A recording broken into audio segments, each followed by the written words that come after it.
पश्चिम Asia में जंग की आग लगातार भड़कती जा रही है। ईरान और इजराइल अमेरिका के बीच चल रहे टकराव को आज 11 दिन बीत चुके हैं, लेकिन हालात सुधरने के बजाय ज्यादा गंभीर होते जा रहे हैं और इसका असर पूरी दुनिया पर महसूस किया जाने लगा है। तेल की कीमतों में उछाल है, सप्लाई चेन पर खतरा और वैश्विक बाजारों में बढ़ती अनिश्चितता, इन सब ने दुनिया की अर्थव्यवस्था को चिंता में डाल दिया है। और सबसे ज्यादा चिंता उन छोटे देशों की बढ़ी हुई है जिनका लगभग 100% के आसपास तेल सप्लाई इन मिडिल ईस्ट के देशों पर डिपेंड था।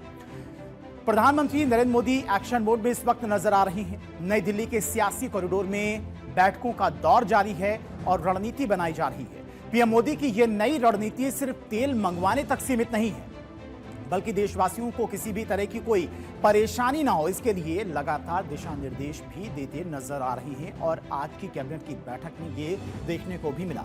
पश्चिम एशिया में छिड़ी जंग अब लगातार और खतरनाक होती जा रही है। ईरान, इजराइल और अमेरिका के बीच में टकराव का आज 11वां दिन है। हर गुजरते दिन के साथ में हालात और भी ज्यादा गंभीर होते जा रही हैं। मिसाइल हमले, सैन्य कार्रवाई और बढ़ता तनाव सिर्फ क्षेत्रीय संकट नहीं रह गया है, बल्कि इसका असर पूरी दुनिया पर महसूस किया जाने लगा है, क्योंकि लगातार तेल की कीमतें बढ़ती जा रही हैं और इस वॉर की वजह से दुनिया भर के तमाम शेयर मार्केट में भी भारी गिरावट देखी जा रही।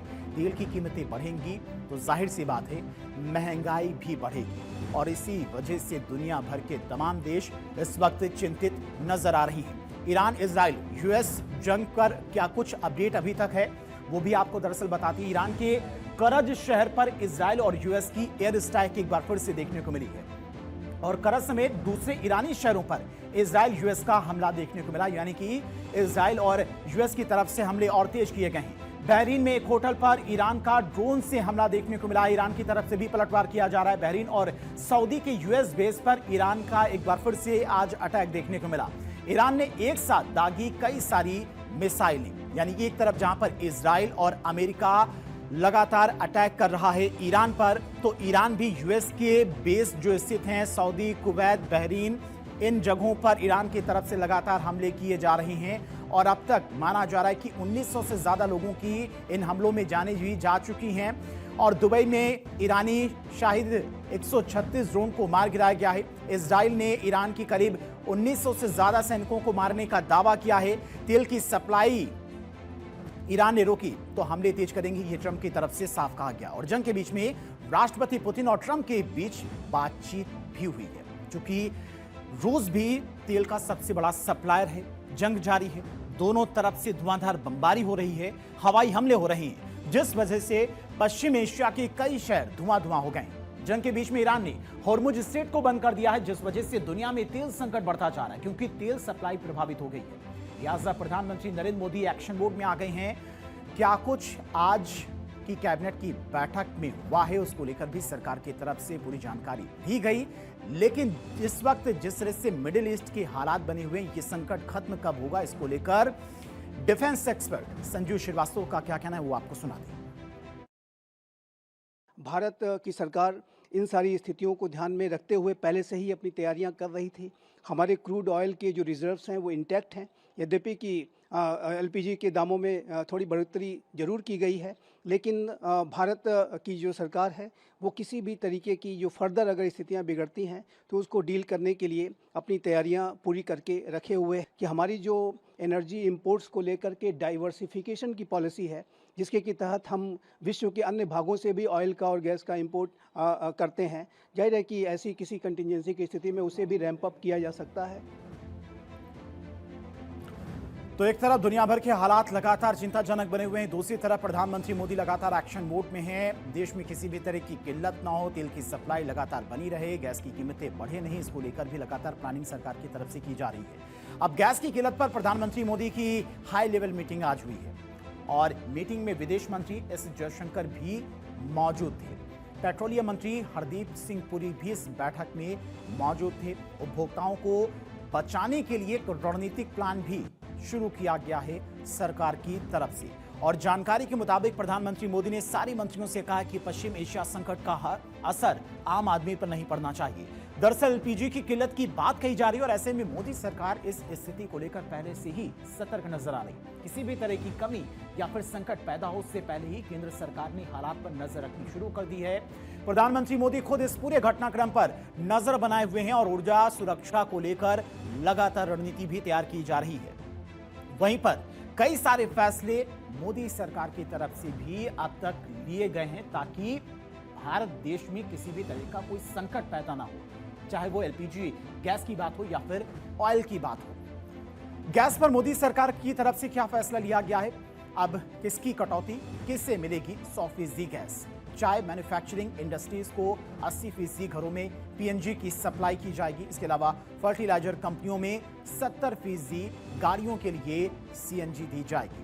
ऑयल रिफाइनरीज को 65% एलपीजी की आपूर्ति की जाएगी। यह सरकार की तरफ से बड़ा कदम उठाया गया है ताकि आम नागरिकों को किसी भी तरह की परेशानी या दिक्कत ना हो। मोदी सरकार ने गैस को लेकर कई सारे फैसले लिए हैं। मसलन कई क्षेत्रों में कटौती कर दी गई है। सरकार का यह फैसला एक तरफ आम आदमी को राहत देने वाला है तो वहीं दूसरी तरफ जो तमाम फैक्ट्रियां हैं मैन्युफैक्चरिंग, उनके लिए थोड़ी परेशानी है।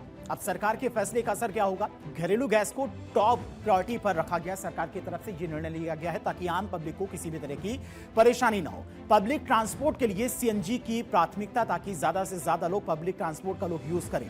फैसले से महंगाई पर असर नहीं पड़ेगा, यह भी सरकार का कहना है, और जेब पर खर्च का बोझ कम पड़ेगा।